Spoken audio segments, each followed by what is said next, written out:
Today's video, I will walk you through how to create a short-term cash flow projection in Xero.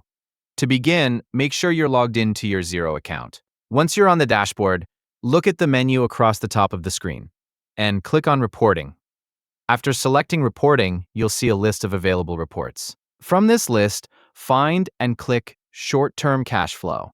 Once you select the report, Xero will generate the short-term cash flow projection using the information currently available in your account. Wait a few moments while the report loads. When it has finished generating, the projection will appear on your screen.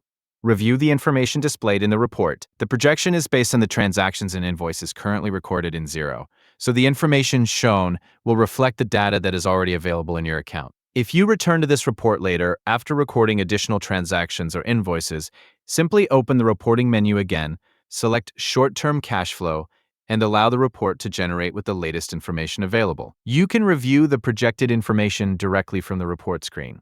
And that's it for this tutorial. Thanks for watching, and I hope this walkthrough has helped you learn how to create a short-term cash flow projection in Xero. Please like and subscribe.